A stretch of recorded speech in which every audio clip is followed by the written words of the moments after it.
Hello, Night Nation. I'm Trace Trylko from the Sons of UCF with Eric Lopez on assignment. We're joined by Christian Simmons of the Pegasus Podcast. Welcome to Around the Kingdom. Christian, hello. Hello. Thank you for having me. I've known I was going to be here for about 2 hours, so it's been an exciting sort of jump in here, but very excited to be back on Around the Kingdom. From the bullpen right into the starting rotation. The Knights' quest for a crown, and it's almost time for an open scrimmage for UCF football. These stories and unlimited hot dogs, Christian, during the fastest UCF show around. That's called Around the Kingdom. Before we get going with all of that, let us welcome in the third member of our team. He is Adam Eaton from the Sons of UCF. Keeps an eye on the clock, keeps us on our toes. Adam, hello. Gentlemen, good evening. Christian, thanks for hopping in. I thought this was a April Fool's joke when you told me Elo wouldn't be here, but I'm excited to see Christian, and I can't wait to see you guys mix it up on this show. Yeah, thank you, Adam. We'll check back with you. Fools we may be, you'll find out over the next 30 minutes. We, in the media realm, have had opportunity to see UCF play, some stretching and a couple of handoffs. But now, open practice for Night Nation. And Christian, you will be there. How excited are you to see Scott Frost back in the bounce house as head coach of the Knights? More excited than I've been for really anything in a long time. And I think a part of this is simply the fact that I just had my birthday recently, aging at a rapid rate. And seeing Scott Frost back in the bounce house for a practice really will make me feel like I'm 19 again. So very, very excited to relive my glory years by seeing Frost back in UCF gear in person. I'm going to ignore the age lines there. What was your first season as a UCF student? It was a really memorable one. My first season as a UCF student was 2015, which I know all the seasons blur together, so you may not easily remember what happened that year, but it was not necessarily a banner year for UCF. It did continue a tradition. My dad's first season at UCF before me was also a winless season when they moved up to D2, I believe. So my future child will be spending his first year of college at USF before transferring to UCF to avoid that. But yeah, it's been Frost really was the college days for me. So it's kind of funny seeing him back out there. And you saw him during 2016-17, turned around the Knights. Of course, we know how it ends with a national championship in 2017. What have you gotten a sense of? He's only spoken to the media once. We'll speak after the open practice on Saturday. Vibes feel good, but you'd expect that during spring. Yeah, it's so hard. It's just so hard to tell at this point because you're right. Every new coaching staff. I mean, the vibes are really good under Gus in 2021 coming off the Heupel era, but it's sort of funny that I don't think I'd been fully bought in on the idea that UCF needed this big culture reset, kind of like they did when he came in after 2015. But now you kind of hear the players talking and you hear some of the stuff out of practice, and maybe they needed the culture reset more than we thought. And I mean, I think Frost, the main thing you hire him for, which we talked about a lot, was his ability to build this welcoming culture that players love being a part of. And it seems like he's laying the groundwork for that so far. That's our new sounder, by the way, Christian. That's time to change the topic. Yeah, it's funny. The last time I was on Around the Kingdom, it was a boom. And of course, that no longer would. That's gone. And we're not as big on Sandhill Cranes anymore either. Not so much, but speaking of booms, it looks like the shareholders at practice heard a couple, and there was a fight between a couple players that led to an interesting punishment at the open shareholder scrimmage. Yeah, players reportedly by shareholders forced to hold hands and do some running on campus. Little discipline there on the part of Dad Frost. He's talking about culture, right? You got to balance the cheerleading with a little discipline. I can't explain why I loved that story so much when I heard it, but I really did. I think it's a very unique punishment. I think it sort of fits the theme of, I think you want to take. I don't know. It's one of those things because I did see some people reacted when that news hit of, oh my God, there was a fight at practice. It's football. It happens. It's a violent sport. It seemed like that was a good way to handle it and to kind of turn into a little unification message because I think that's something the team needs right now. And, it seems like just another example of sort of the new culture reset we're in for in the Frost era. Offense and defense, all one team, right? Tuesday's media availability with the defensive tackle coach Kenny Martin and defensive tackle, some transfer portal guys in, so getting to know the new guys. And last week we ranked the offensive positions most confident to least confident. We'll begin with you. Defensive positions, what are you most confident in and least? Most confident, I'm feeling defensive line right now. I think that's just, if you look at the defense as a whole, I feel like that's where the fewest question marks are. We know what they have with Malachi Lawrence, with Nigel Kelly. John Walker will be back after missing him last season. I think I was not alone in feeling that he would never suit up for UCF again after he was not playing last year, but here he is. They had some good additions in Horace Lockett and RJ Jackson. Sincere Edwards, another big pickup where I feel like some fans are just roping him in with, oh, here's another young guy we missed out on and we brought him back. He had a really good true freshman season at Pitt, and that's someone who's going to contribute right away and probably be. Can I just jump on that? Is there a problem with that, though? I mean, at least one thing in the Malzahn era, right, is that they left terms with players positively in the hopes that they would return, and I don't see why that's a problem that they, make their way back to Orlando. I have no issue with that at all. I think that's the name of the game. And I don't see any advantage at all if you're a coach in modern college football to burning a bridge when you miss out on a recruit, especially when it's guys like this who that's the big benefit of UCF and being in Orlando is that Boise State or some other programs don't have, is that there's always going to be guys who will want the option to come home if they're homesick, if they want to be with their family, if things just aren't working out. And he was an example of getting that. I'm feeling great. I'm not great. They probably need a little more depth, but I'm feeling very good about the D-line. And next. I'm feeling DBs kind of in the middle for me. We've heard some promising things about some of those guys. I know Philip Dunham's been a standout, and they're returning a lot of talent there, like Braden Marshall, the Hendersons. So that one I'm kind of feeling good about. I feel like they'll get everyone in the right place. We'll just have to wait and see. Tail as old as time, linebacker, I'm still the least confident in. And it's the same thing as always. It's not that I don't know if they have talent there. It's just that it's kind of all a question mark. It's a couple of guys from Oklahoma who haven't played a ton. It's Cole Kozlowski, who we hope can do well. It's some guys who've been on the team but haven't necessarily popped off yet. It's just a lot of question marks. For me, most confident in the defensive line, and you mentioned John Walker, seeing him back in front of the mic coming off an injury, and then, of course, worry that he might be bound for somewhere else, a la Lee Hunter, for example, right? Lured away. So most confident there. My real answer is I'd like to tie linebackers in secondary because I don't think we know. But I'll do the reverse of you. I'll give a nudge to the linebackers over the secondary, but nobody knows. And that's what makes this such a fun spring camp. Yeah, you don't know, and so you can talk about it. I love all the things we don't know. It's my favorite thing to be clueless about something that will affect my mental health in a severe way for months to come. But speaking of other things happening around the country with spring, another big storyline going on is the NCAA refusing to let Colorado and Syracuse have a little intra-squad scrimmage with each other. Maybe mix up the spring game format a little bit and play each other. Not going to be happening. Not to defend the NCAA because it really has few defenders, but I understood their point here that Colorado sort of sprung this on and they don't want to give an unfair advantage. I think it was interesting. Syracuse was the one that stepped up to say, we'll play. What league is Syracuse in again? Are they in a league that features teams across the country? But they sort of left the door open that they'd reconsider it. So it sounds like something that might return, and I think that would be good for spring season. Yeah, you took the words right out of my mouth on. I weirdly get where the NCAA is coming from because 8 days before these scrimmages, they were just kind of like, surprised, we'd like to do this. But if the NCAA approves it eventually, which it sounds like they will, that really is going to change spring ball for everyone because I think that's something that a lot of teams are going to take advantage of. I don't know if you're going to see like a UCF versus USF War on I-4 spring scrimmage because I feel like you probably don't want players, in that situation in spring. But could you imagine a reality where a couple years from now, UCF is bringing up FAU or FIU for some sort of scrimmage activity in the spring? I feel like that's on the table. So would you oppose a revival of the War on I-4 with South Florida? You think there's too much tension there between kids that know one another, growing up, high schools and such, that it would lead to some tension? Yeah, I feel like I'm all for it in season at some point. I feel like doing it for spring is just begging for injuries, so maybe probably not. That would be something. I feel like you'd actually probably get a pretty full bounce house if you did that, but probably spring not being the best venue for that. A school like we were talking about before with the show, like Georgia State seems to make a little more sense to me than even an FAU and an FIU with the way UCF fills holes on its actual future schedules with schools like FAU and FIU. It seems like maybe a Georgia State or some school like that would be in there. You mentioned Deion Sanders, Colorado. The university announces he's a $10 million man and extension of his contract, more than $50 million.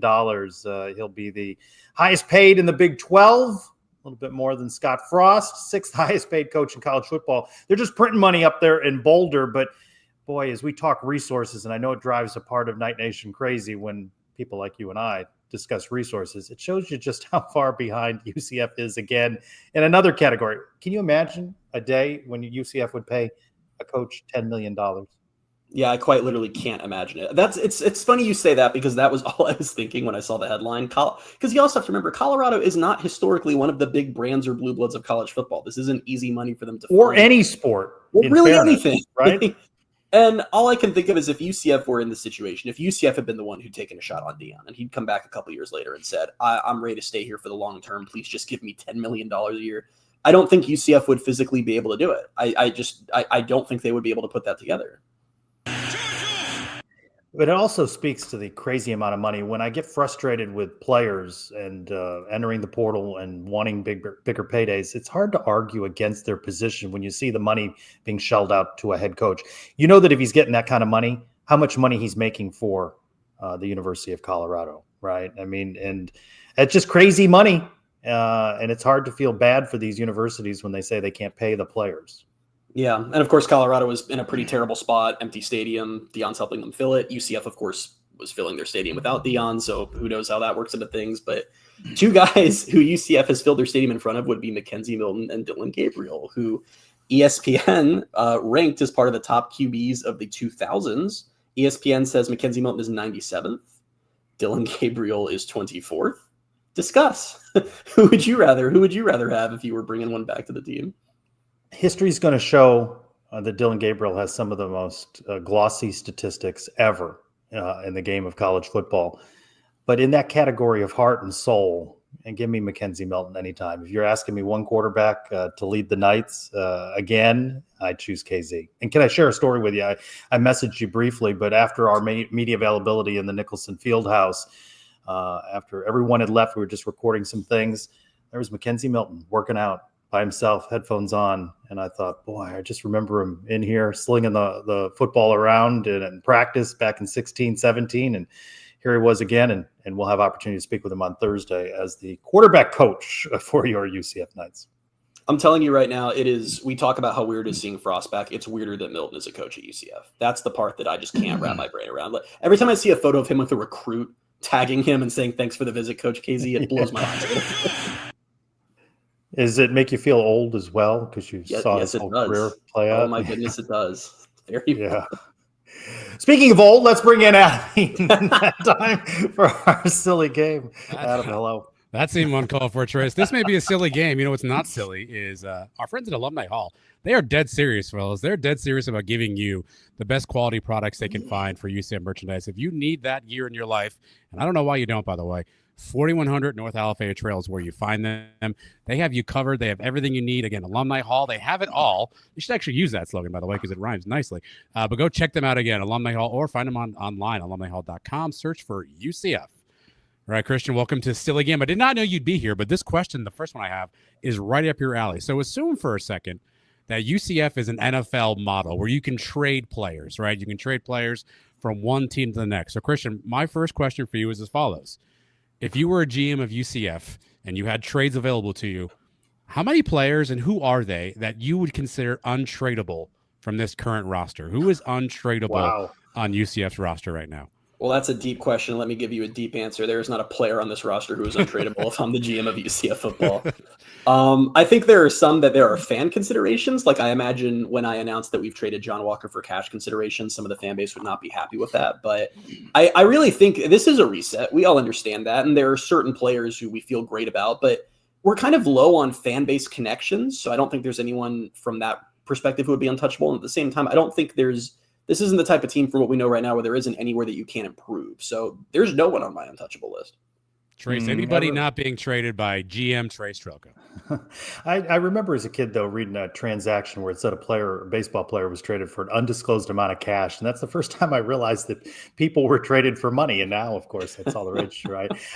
No, I wouldn't trade Mackenzie Milton. And I wouldn't at this moment trade Scott Frost, but anybody else? And I think, Christian, you hit on it. Connections, right? We don't have that connectivity with players. And I'm glad to have John Walker back, but for the right amount of money, John, we'll trade you.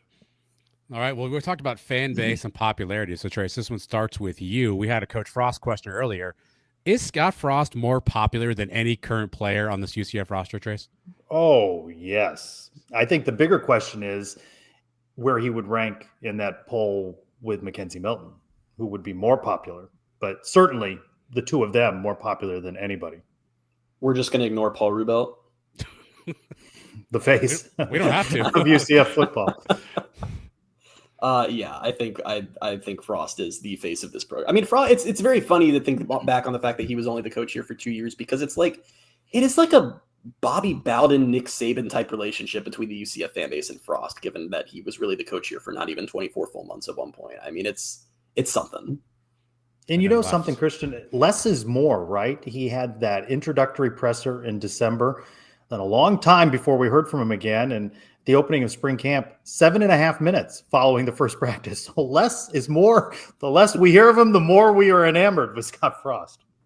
Oh, yeah, the man, the myth, the legend. Something to ponder about these shows. All right, Christian, last one for you. NFL news today. The NFL declined to ban the tush push, meaning it will still be a legal play in the upcoming season. Christian, are you pro or anti tush push? And let me say this clearly into the mic, could not care less what they do about the tush push. As a largely college football fan who only somewhat follows the NFL, it affects my life in no way.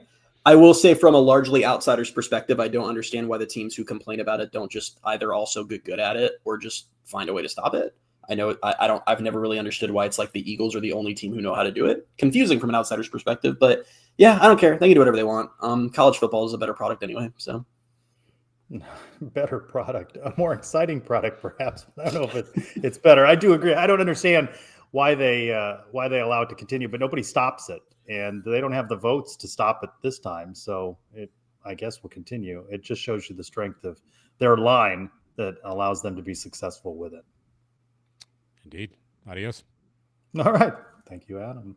The quest for a crown. Heart palpitations on a Tuesday night. That is UCF basketball as they're out in the crown tournament. They defeat Oregon State, that power, 76-75. And UCF does it with a shorthanded roster.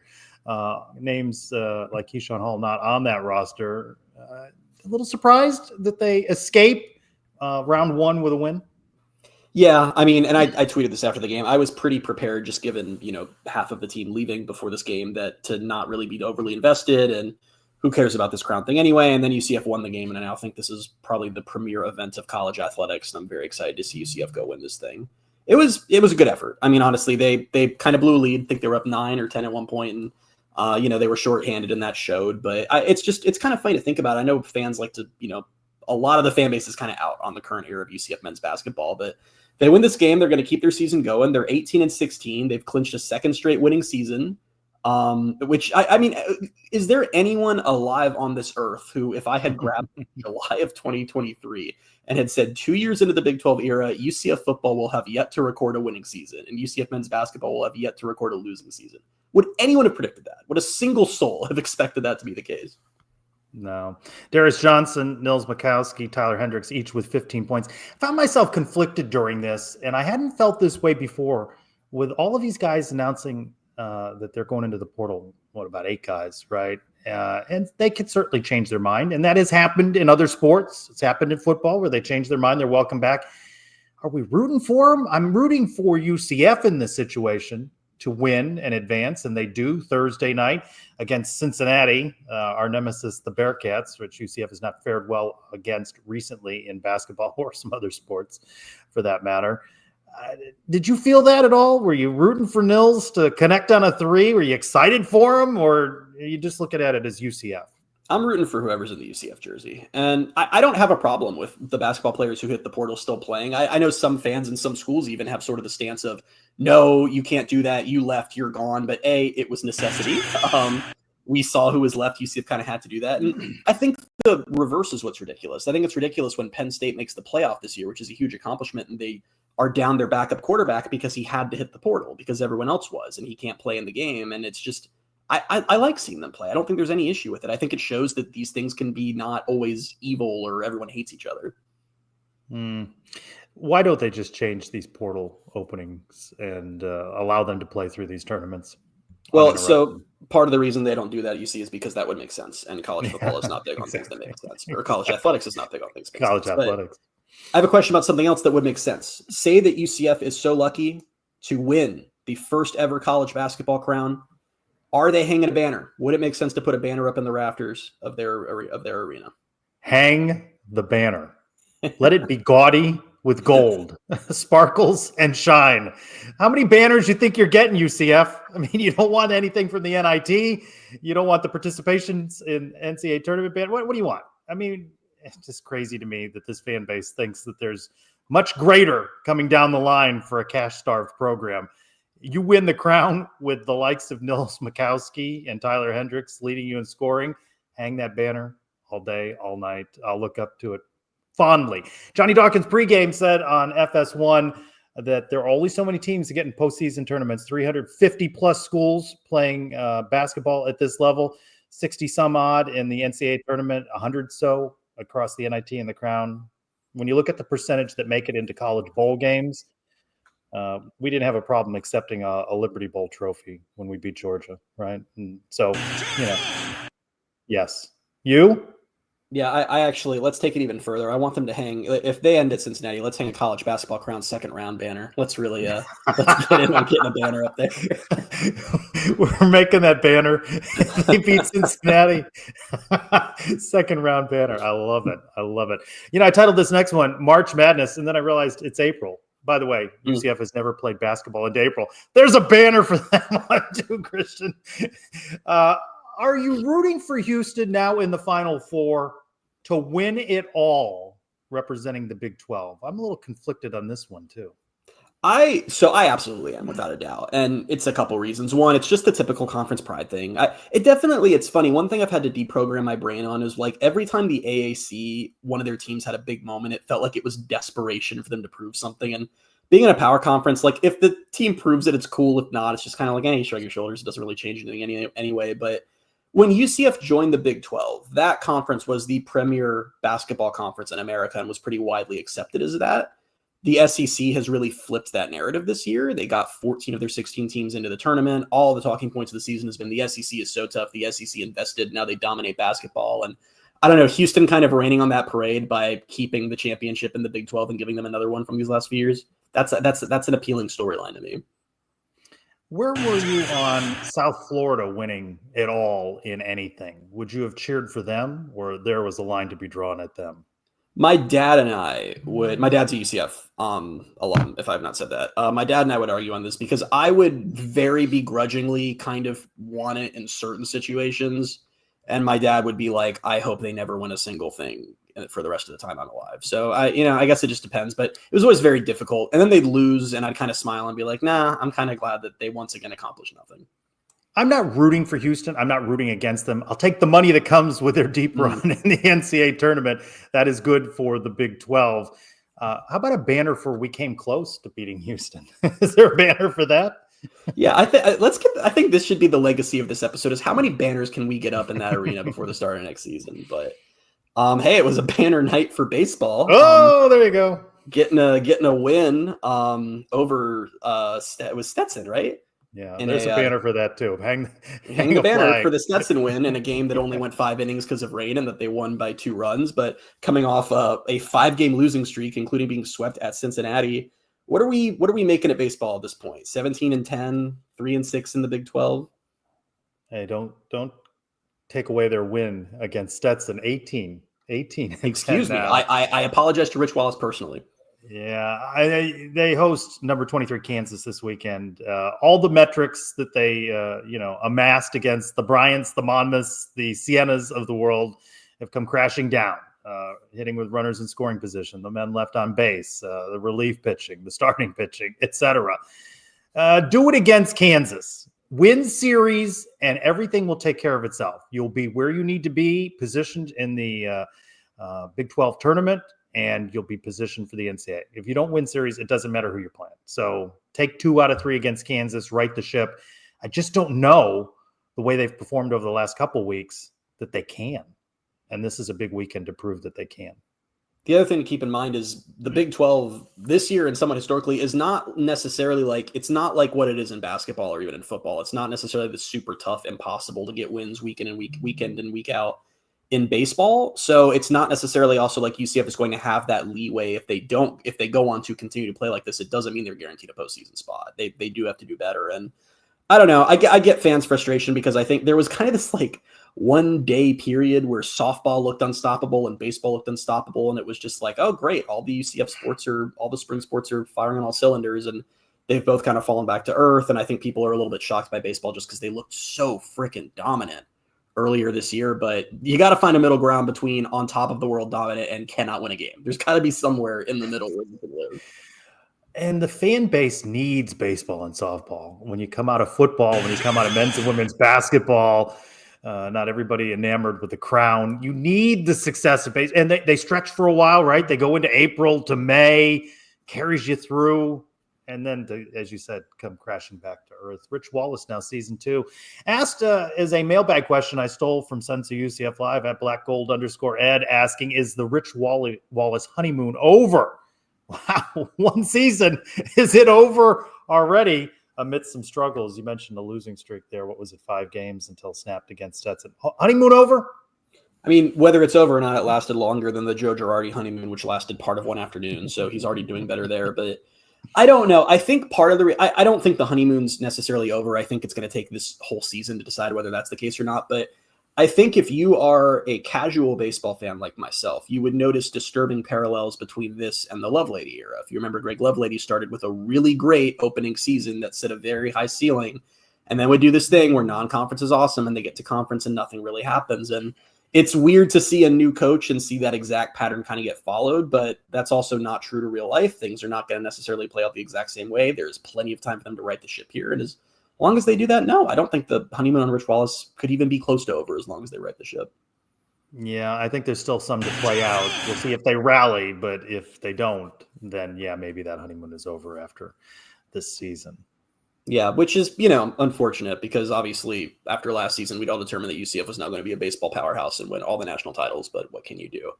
Another program that had a very brief honeymoon this season where we decided that everything was okay and now not so much would be softball.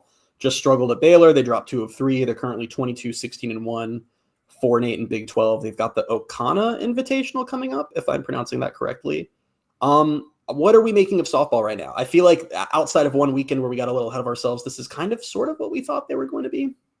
Yeah, transitional year. See ball, don't hit ball.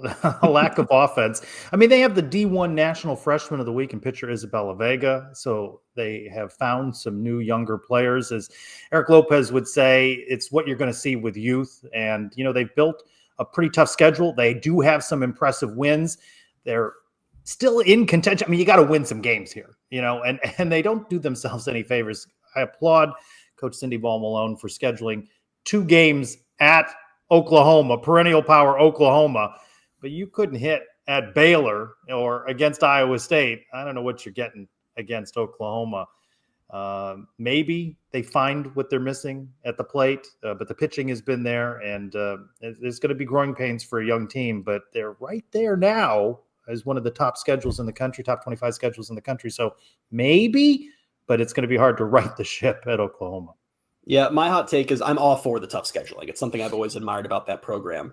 Adding 2 games against Oklahoma feels like just voluntarily adding 2 losses. So that part of the scheduling I'm a little less sure on because I think even in the best of years, those aren't necessarily winnable games. But yeah, I agree. This is this is largely what we thought this year was going to be. It was going to be a transition year. It wasn't going to be what it was last year. And they're maybe a little ahead of where we thought they were going to be. Just got to keep cruising along as the season. All right, prop bets. We discussed baseball rotation. Elo and I did not get it right exactly. We knew there would be changes, but this one right up your alley.